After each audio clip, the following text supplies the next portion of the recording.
The Adventures of Frank Race, starring Paul Dubov.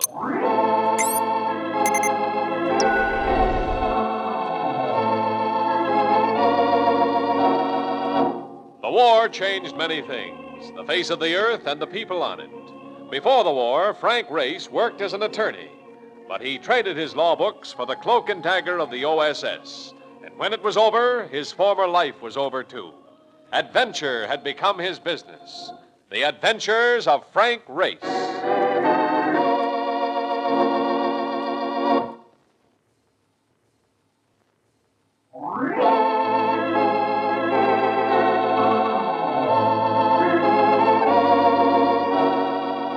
And now we join Frank Race for the adventure of the 6-week cure.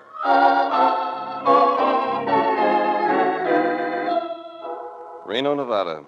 A simple city like any other American city, but one made notorious for its gambling clubs and for harboring the sickest people in the world. The temporary home of would-be divorcees taking the 6-week cure from the ills of marriage. You could see their strained white faces on the streets and in the restaurants and the clubs. The faces of women not quite sure what had happened, not quite sure why they were here, not quite sure where they were going tomorrow. You know something, Race? All my life I've been hearing about gay divorcees. But the babes around here do not look so gay to me. There's nothing gay about a marriage that doesn't work, Mark. For most of them, this is the bitter end of a sweet dream. That's never fun. Yeah. Well, leave us not stay around and be pallbearers, huh? You got your business for the insurance company all cleared up. Leave us get back to New York. What's your rush? We can take a little vacation. Some great fishing in the mountains here. Oh, no, you don't. No, you don't. Not with me. I remember the last time. I got more hooks into myself than I got into the fish. Besides which, I wind up eating nothing but bread because it is the only food we have which don't have bones in it. All right, Marcus, you win. Besides, I'm not so sure that you'd go fishing. What do you mean? There is a dish sitting at that table over in the corner, and she has been making passes with her eyeballs ever since we come in here. And she ain't no trout. Where? Huh? Oh, it's Olga Petrov. You know her? Well, she's coming over. I most certainly do know her. Olga, baby. Race. Oh, Race, I wasn't sure it was you. Olga Petrov. If there's a better ballerina in the world, I've never seen her. She moved with infinite grace, and your heart left your body to walk beside her, on stage or off. It's been so long, Race. Paris, just before the Germans took over.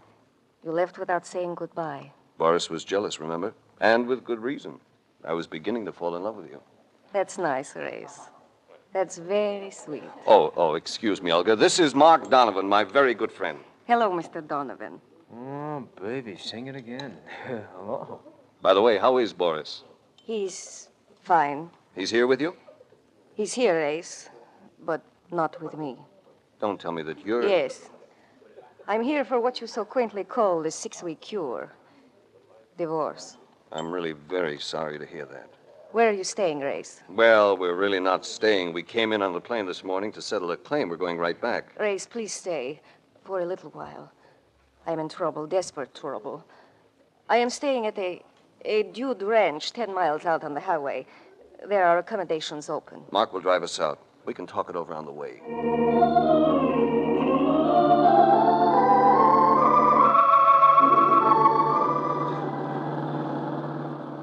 What went wrong, Olga? I know you didn't take your marriage lightly. I guess I am a war casualty, Race. Even at this late date. The ballet is ruined temporarily in Europe. They can't support it. Not on the scale Boris demands. They can barely find food. I know. So we came to America. You know Boris. You know how he likes to live, like an emperor. He found somebody to finance a tour. Patron of the arts? I would hardly say that. He was financed by a man named Joe Rockland. Big Rocky the Hood? Financing a ballet company? That's right, Race. Big Rocky, as you call him, is in love with me. And he's forcing you and Boris to split. I wish that were so. If it were, we could run away. But it isn't. There's another woman. Another woman?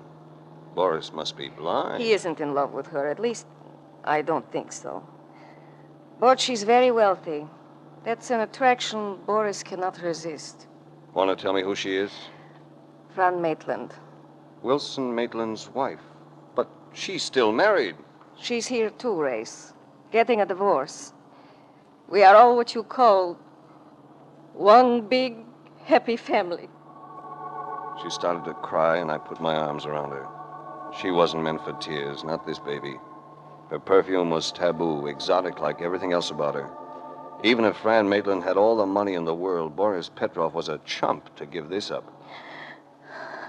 I'm sorry, Race. All I know about dancing or life, I learned from Boris. He has been all things to me. I don't relish the thought of being alone. I know. And you're going to find it difficult to be alone with Big Rocky after you. Very difficult.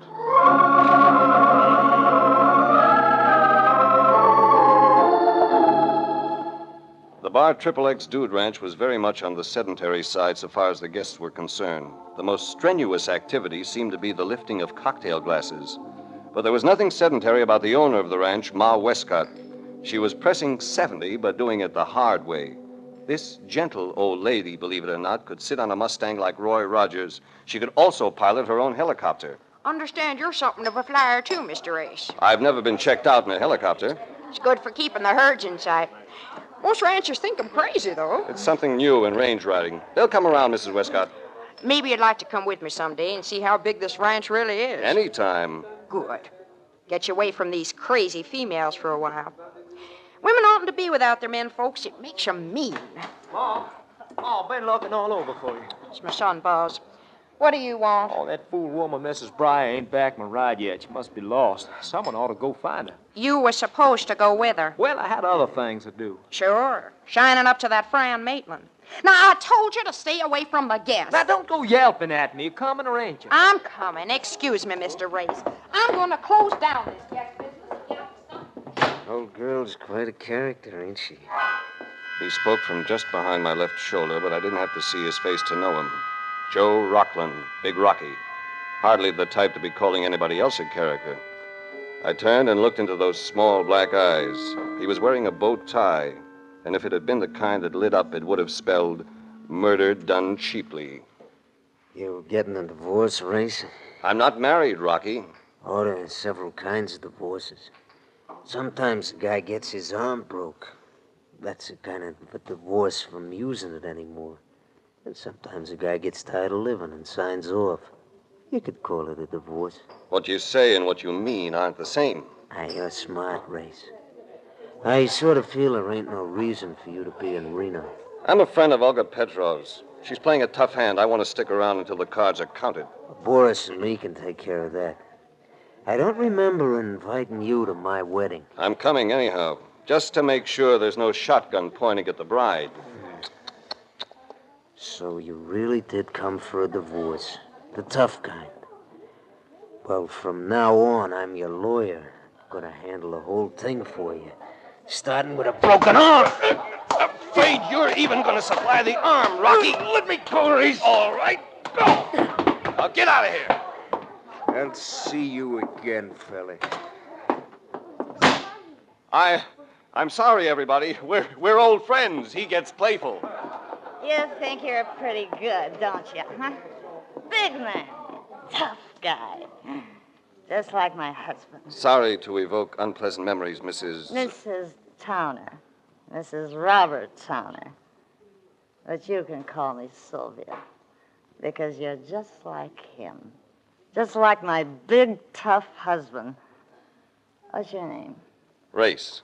Frank Race. Huh. Sure of yourself, aren't you? Just like Robert. Well, you're just a man. Just another heel. I'll be rid of him in another week. What do you think of that, huh? Congratulations. I'm lonesome. I don't like to be alone. I'm almost 30 and I don't like it. I gave him 10 years. Now I'm alone. You could go back to him, Sylvia. Ever think of that? I don't think of anything else. But I can't. You know why? He doesn't want me back. Because I had him arrested for hitting me. And I should have killed him. You better come outside. People are staring at you. What do I care? Yeah, sure. I'll come out.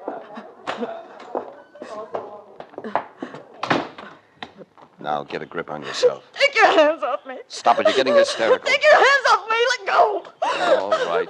I never want to see another man again as long as I live. Give me that horse. Yes, ma'am. Well, Grace, you seem to have lost your way with the ladies.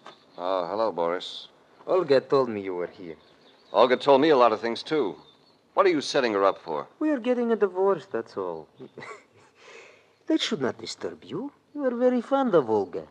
Of course, you may have some rough competition this time. Don't be a fool, Boris. That girl never looked at anybody but you. You've been her whole life. She will find another life, just as I will find another one. With Fran Maitland, your new life might be more interesting than you think. More interesting and less peaceful. Is that so, Mr. Race? I hadn't seen her come around the end of the ranch house, but suddenly she was there. A striking woman of 35. Everything about her was reckless. Her face, her figure, the way she wore her clothes. I had met her once before investigating the loss of some jewelry. And once met, Fran Maitland was not easily forgotten. Let's hear your theories about life with me, Mr. Race. It might brighten my day. I've been bored. That's your trouble, baby. You get bored too easily, and it takes a new man to snap you out of it. Are you volunteering, Race? For assignments like this, I never volunteer. I do not like your attitude, Race. I do. I love it. I'm finding you more and more intriguing, Race. Don't try too hard. I don't fit into your collection of oddities. I'm not an artiste like Boris, and I can't match Buzz Westcott's drawl. What do you mean by that, Race? I'll tell you what he means. He means I've been riding with Westcott while you've been chasing after Sylvia Toner. She's younger than I am, Boris, darling, but she doesn't have any money. Her husband won't settle a dime. Well, I can see you two lovebirds have a lot to discuss. Excuse me.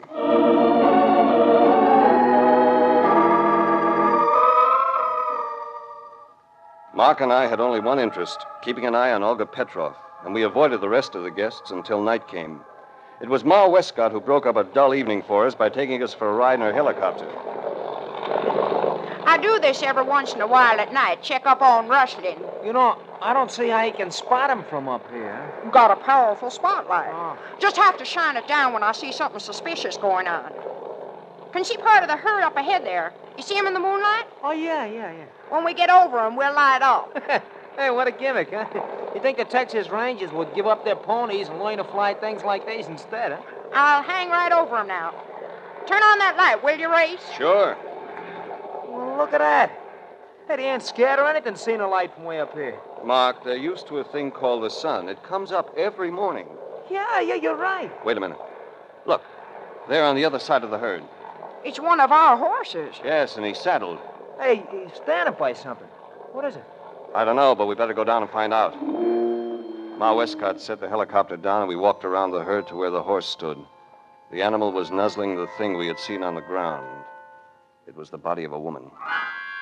I knelt over her. A pointed branding iron had been stabbed through her throat. It was Sylvia Towner, and she was dead.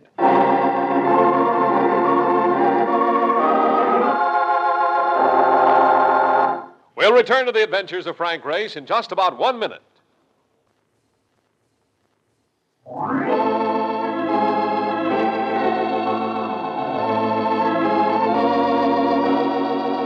And now, back to the adventures of Frank Race.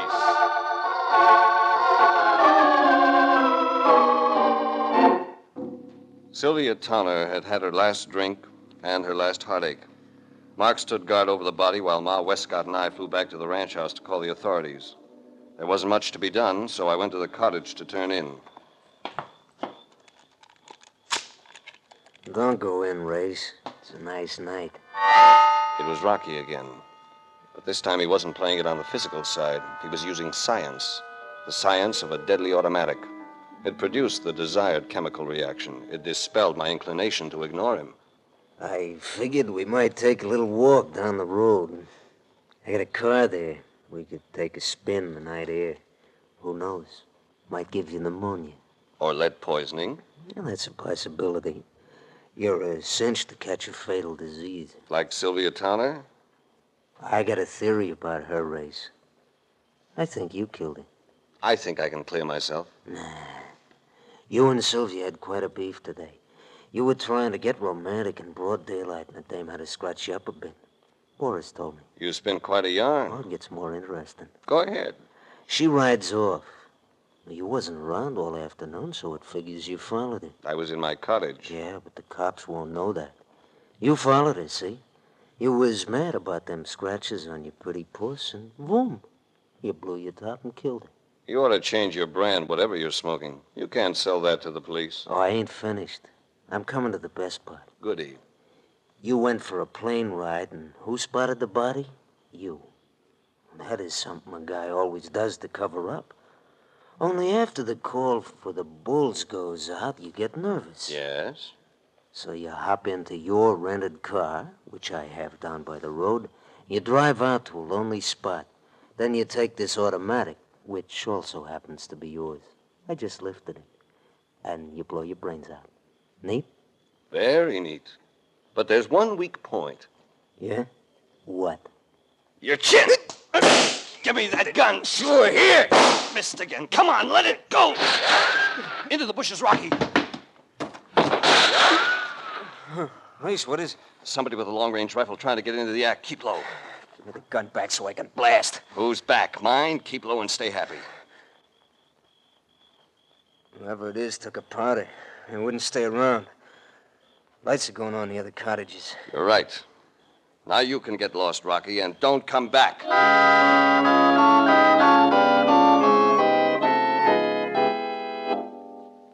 You, my friend, are a real sweet pal. What's wrong, Marcus?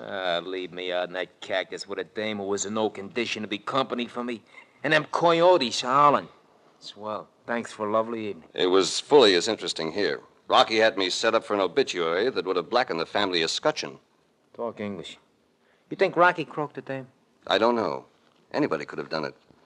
There are too many people and too many reasons. Even Robert Towner is a possibility, Sylvia's husband. He might be around someplace, but he's very unlikely. Why? Because he'd have no reason to be taking rifle shots at me or Rocky. I've got to find out who was behind that rifle, who they were shooting at, and why. You know something? If we toss this crowd into a mix master, we could whip up a dilly of a cake. Mark, tomorrow we start a mingle with the guests. Sooner or later, one of them will make a mistake.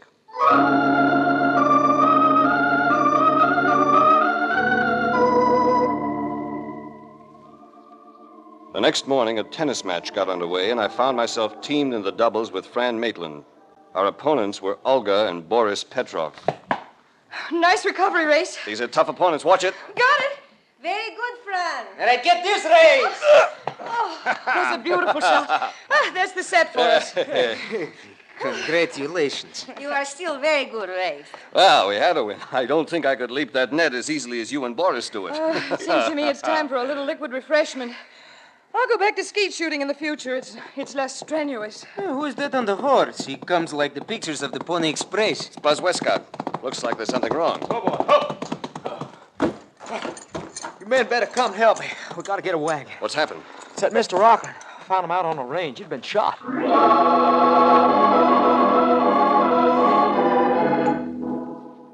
The bullet had gone through Big Rocky's back. And if he had known who fired it, it was knowledge he'd never pass on. He was dead. But his demise filled in one bit of information. He, and not I, had been the target of the long-range rifle of the night before. How long you reckon he's been dead, Race? I should say since early this morning, about 5 a.m. Anybody who's conscious at that hour deserves to be shot. How can you say such a thing? Have you no heart? Olga, All right, Svengali. This is no place to be choosing up sides. you fought with him yesterday, did you not, Race? That I did, Boris. And I may fight with you today if you don't get out of the way and keep quiet. Look at this wound, Westcott. What about it? Entered the back between the shoulder blades and came out through the stomach. It follows a downward course. Does that have a significance, Race? Yes. It means that the shot might have been fired by somebody mounted. Might have come from the top of that hill there, too. That's possible. Oh, here comes Ma. Must have told her at the range house.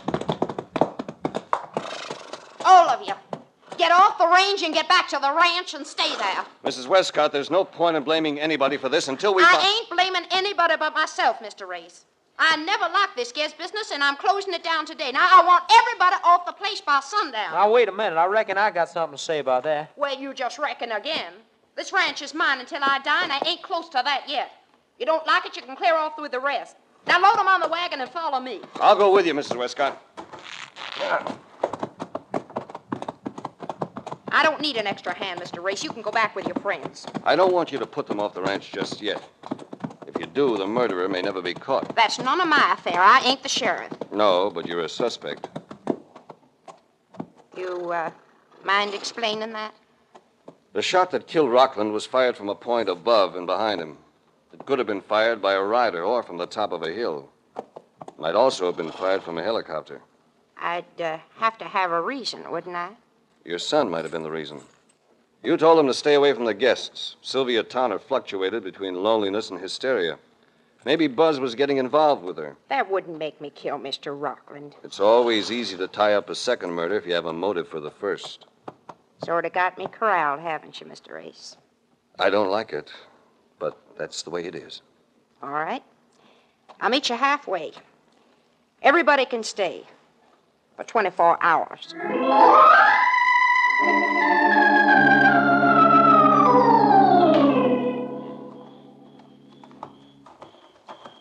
Listen, Race, you off your rocker? What do you want to go riding tonight for? You're setting yourself up like a clay pigeon. It's the only way to play it. We haven't much time. You go into the house and just drop a hint that I've discovered something. It may force a move. Yeah, like the move Big Rocky got.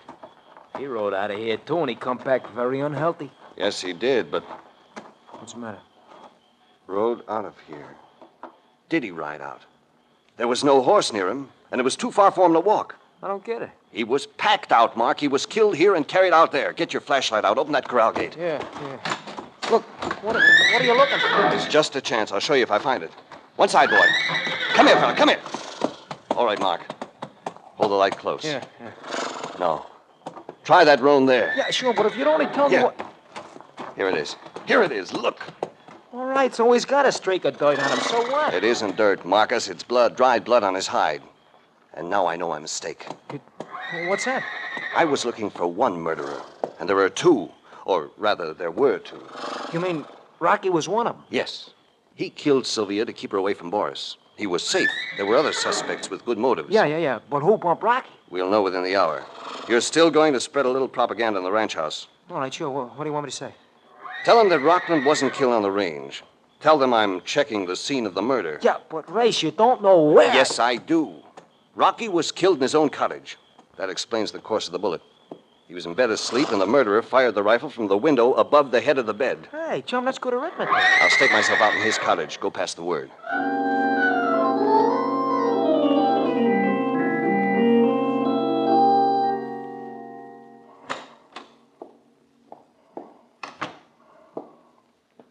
Race, I'm here, Fran. couldn't we have a little light? We don't need it, baby. It's more romantic this way. Besides, I found what I was seeking. What did you find, Race? I dug a rifle slug out of Rocky's mattress. It was clever of you to change the linens. What made you suspect me? Rocky was a rough customer. Your infatuation with Boris was wearing thin. You wanted to dump him. That didn't gel with Rocky's plan, so he made threats, but you beat him to the gun. I'm a determined woman. You should get to know me better. I don't think I'd get to know you for very long, though. My divorce settlement is quite liberal, Race. I might make you forget a lot of things. Money and me. That should be a tempting combination. Money and you are tempting. But I imagine there's a rather forbidding pistol in your hand, isn't there? Yes. I tried to be more clever the last time. The rifle seemed to be a rather unlikely weapon for a woman to use. Not for you, Fran. You made a mistake. You mentioned skeet shooting as one of your favorite pastimes. Why don't you move out of the shadows, Race? To give you a better shot? That might make it quick and painless. I have some bad news for you, Fran. Mark Donovan steered you here deliberately. And right at this moment, he's outside the window drawing a bead on you through the screen. That's right, sister. Will you... Help me. Take it easy, Fran. I only meant to wing her. That's all you did. She's fainted. She'll live to stand trial. Well, you sure got that Olga dame out of a pickle. I wonder, Mark. Boris has nobody to run to now, so he'll stick to her for a while. It'll give her a chance to be miserably happy for a little longer. Yeah, I know what you mean. But, Race, will you tell me something? I should be delighted, old boy. Look. Why do the nice dames always marry heels, huh? That is one of the mysteries of life, Mark. One of the major mysteries of life.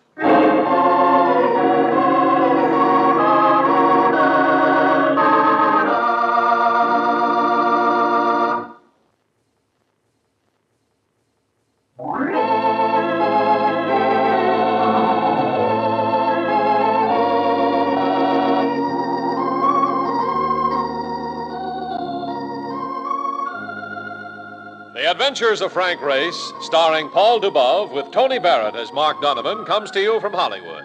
Others heard in tonight's cast were Lynn Allen, Charlotte Lawrence, Alice Drake, Michael Ann Barrett, and Tom Holland. This series is written and directed by Buckley Angel and Joel Murcott. The music is composed and played by Ivan Ditmars. Be sure to be with us again this time next week for another dramatic chapter in The Adventures of Frank Race. Art Gilmore speaking. This is a Bruce Ells production.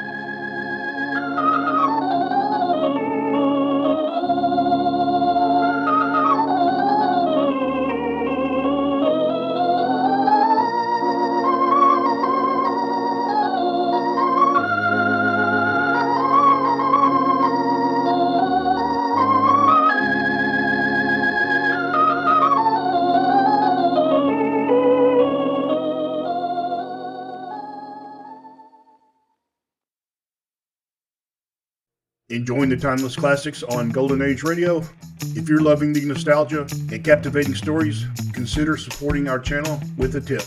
Your generosity helps us continue bringing you the best of vintage radio entertainment. Simply click on the link in the description. Thank you for being part of our community. Lost in Brazil invites you on an unforgettable journey where every moment is an adventure waiting to be discovered. Join us as we uncover the soul of Brazil, one incredible experience at a time. Click on the link in the description and embark on the ultimate Brazilian odyssey.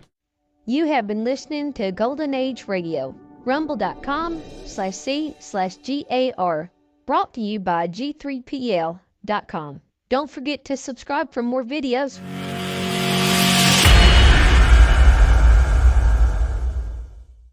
I would like to extend my sincere gratitude to Old Time Radio Research Group for their remarkable efforts in preserving and archiving the captivating world of old-time radio programs. Their dedication to safeguarding these precious audio gems ensures that future generations can relish the enchanting stories, music, and entertainment of the past. Their invaluable contribution allows us to step back in time and experience the magic of radio history firsthand. Their link is in the description below.